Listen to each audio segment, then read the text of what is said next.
குண்டோதரா அப்படிங்கிற கம்பீரமான குரல். ஒரு கரிய உருவம் நின்னுச்சு.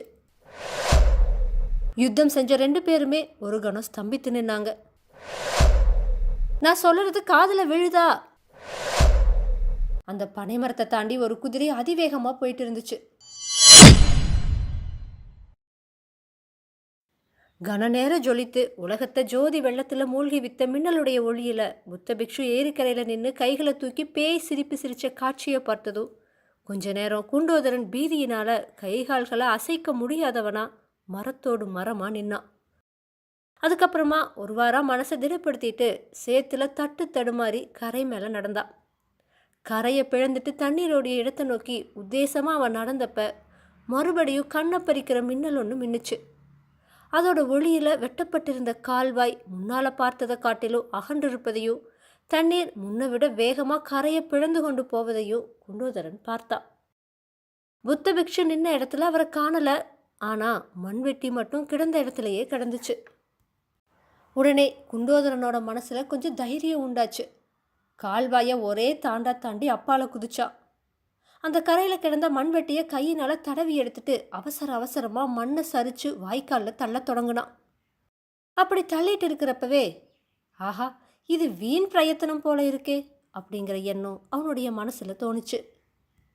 அதே சமயத்துல அவனுடைய கழுத்துக்கு பக்கத்துல ஏதோ ஸ்பரிச உணர்ச்சி ஏற்பட்டுச்சு. சட்டுன்னு மண்வெட்டியை கீழே போட்டுட்டு அவன் நிமிர்ந்து பார்த்தான். அவனுக்கு எதிரில் கும்மிருட்டுல ஆஜானுபாகுவான ஒரு கரிய உருவம் நின்றுச்சு. அது புத்த பிக்ஷுவுடைய உருவந்தான் அப்படிங்கிறதையோ, அவர் தம்முடைய இரும்பு கைகளால் தன்னுடைய கழுத்தை பிடித்து நெரிக்க முயல்கிறார் அப்படிங்கிறதையோ ஒரு கணத்தில் தெரிஞ்சுக்கிட்டான். குண்டோதரனுடைய வஜ்ர கைகள் புத்த பிக்ஷுவுடைய கை மணிக்கட்டுகளை பிடிச்சிருச்சு. மறுகணத்தில் குண்டோதரனுடைய தலைக்கு மேலே நாகநந்தி பிக்ஷுவுடைய பேய் சிரிப்பு மறுபடியும் ஒழிச்சுது. இடையில வானத்தை கிழிச்சிட்டு தோன்றி மறைஞ்ச மின்னல் வெளிச்சத்தினால இன்னும் கண்ணங்கரியதா தோன்றிய கார் இருள விளிம்பு வரைக்கும் தண்ணீர் ததும்பி அலை மோதிட்டு இருந்த ஏரி கரையில கணத்துக்கு கனம் அகன்று வந்த உடைப்புக்கு பக்கத்துல குள்ள உருவமுடைய குண்டோதரனுக்கும் நெடிதுயர்ந்து நின்ற புத்த பிக்ஷுவுக்கு இடையே பிடிவாதமான மல்யுத்தம் ஆரம்பமாச்சு. அந்த விசித்திரமான துவந்த யுத்தம் 1/4 நாழிகை நேரம் நடந்திருக்கலாம்.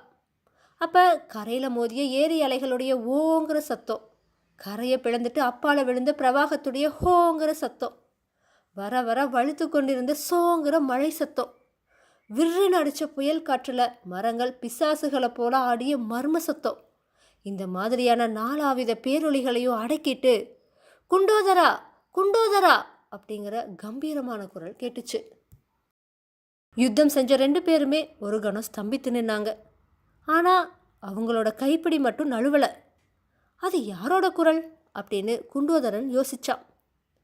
அசோகபுரத்திலிருந்து வரப்ப தனக்கு பின்னாலும் குதிரையடி சத்தம் கேட்டது அவனுக்கு நினப்புக்கு வந்துச்சு. குண்டோதரா, சண்டையை நிறுத்து, உடைப்ப அடக்க முயல வேண்டாம், அது வீண் வேலை, ஓடி போய் ஆயனரையும் சிவகாமியையும் காப்பாத்து, நான் சொல்றது காதுல விழுதா அப்படின்னு அந்த குரல் கேட்டுச்சு. அது தன் எஜமானருடைய குரல்னு குண்டோதரன் தெரிஞ்சுக்கிட்டான். ஆ, விழுந்துச்சு பிரபு, ஆணை அப்படின்னு குண்டோதரன் கூவுனான். குண்டோதரன் மறுகுரல் கொடுத்தானோ இல்லையோ, 1000 சூரியன் ஒளியை ஒத்து கண்களை குருடாக்கியது மாதிரியான ஒரு பெரிய மின்னல் மின்னுச்சு. அடுத்தாற்போல ஒரு பேரிடி இடிக்க போகுது அப்படிங்கிறத குண்டோதரன் உணர்ந்தான். இடி முழக்கம் கேட்ட நாகம் போல அப்படிங்கிற பழமொழி அந்த சமயம் அவனுக்கு ஞாபகத்துக்கு வந்துச்சு. பிக்ஷுவுடைய கை மணிக்கட்டுகளை அவன் இன்னும் கெட்டியா பிடிச்சுக்கிட்டான். அவன் எதிர்பார்த்தது மாதிரியே இடி இடிச்சுது. அண்ட பகிரண்டங்கள் எல்லாம் இடிச்சு தடன்னு தலையில விழுவது மாதிரி இடிச்சுது. இடி இடிச்சு நின்னது குண்டோதரனுடைய காதுல அதுக்கு முன்னால கேட்டுட்டு இருந்த அலை சத்தம், மழை சத்தம் எல்லாம் ஓஞ்சு போய் ஒய்ங்கிற சப்தம் மட்டும் ஒழிச்சிட்டு இருந்துச்சு.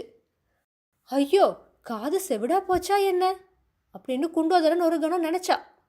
ஆனா அதே இடி சத்தம் காரணமா நாகநந்தியுடைய பிடி தளர்ந்து இருக்குது அப்படிங்கிறத அவனுடைய தேக உணர்ச்சி சொல்லுச்சு. அவ்வளவுதான், தன்னோட வஜ்ர சரீரத்தின் முழு பலத்தையும் பிரயோகிச்சு பிக்ஷுவை ஒரு தள்ளுனா குண்டோதரன்.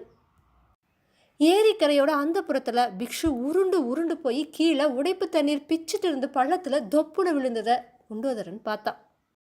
உடனே ஒரு பெரிய அதிசயம் அவனை பற்றி கொண்டுச்சு. புத்த பிக்ஷு கரையிலிருந்து உருண்டு பள்ளத்தில் விழுந்தது மின்னல் இல்லாதப்ப அவனுக்கு எப்படி தெரிஞ்சுது? ஆஹா, இது என்ன வெளிச்சம்? குண்டோதரன் சுத்தியும் முத்தியும் பார்த்தா. கொஞ்ச தூரத்தில் ஒரு பனை மரம் உச்சியில் பத்தி எறிவதை பார்த்தா. ஆ, அந்த மரத்து மேலே இடி விழுந்து தீப்பிடிச்சிட்டு இருக்கு. அதுதான் வெளிச்சத்துக்கு காரணம்னு குண்டோதரன் கண்டுபிடிச்சா. பற்றி எறிஞ்ச பனைமரத்துடைய வெளிச்சத்தில் குண்டோதரன் இன்னும் சில காட்சிகளை பார்த்தா. அந்த பனைமரத்தை தாண்டி ஒரு குதிரை அதிவேகமாக போயிட்டு இருந்துச்சு. அந்த குதிரை மேலே இருந்தவர் தான் கொஞ்ச நேரத்துக்கு முன்னாடி தனக்கு குரல் கொடுத்தவர் அப்படிங்கிறத அவன் உணர்ந்தான். ஏரி ஓரமாக இன்னொரு மரத்தில் நாகநந்தி பிக்ஷு வந்த குதிரை கட்டப்பட்டிருக்கிறதையும் பார்த்தான். அதுக்கு மேலே வேற எதையுமே பார்க்க குண்டோதரன் விரும்பலை. அந்த குதிரை இருந்த இடத்தை நோக்கி பாஞ்சு போனான். நடுவில் கால் சறுக்கி கீழே விழுந்தது கூட அவன் பொருட்படுத்தலை. மரத்திலிருந்து குதிரையை அவிழ்த்துட்டு அதுக்கு மேலே குண்டோதரன் ஏறினானோ இல்லையோ, பனை மரத்து வெளிச்சமோ அணைஞ்சு போச்சு. அது வரையில் சிறு தூரலாக இருந்தது. அப்போ பெரும் மழையாக மாறுச்சு. எத்தனையோ பெருமழையை குண்டோதரன் இது வரைக்கும் பார்த்துருக்கா. ஆனால் அன்னைக்கு ராத்திரி பெய்த மழை மாதிரி அவன் பார்த்ததே இல்லை. வானம் பொத்துட்டு அதுக்கு மேலே தங்கி இருந்த தண்ணீர் தொடன்னு கொட்டுறது மாதிரி மழை கொட்டுச்சு. ஆஹா, ஏரி உடைப்புக்கும் இந்த பெருமழைக்கும் பொருத்தந்தான். நல்ல நாளாக பார்த்துட்டா நாகநந்தி திருப்பாட்கடலை வெட்டி விட்டுருக்காரு அப்படின்னு குண்டோதரன் நினச்சிக்கிட்டா. எப்படியும் இந்த ஏரி வெள்ளம் அசோகபுரம் போய் சேர்றதுக்கு முன்னாடி நாம் போய் சேர்ந்தாகணும் அப்படின்னு தீர்மானிச்சா. ஆனால் அந்த தீர்மானத்தை அவனால் நிறைவேற்ற முடியலை.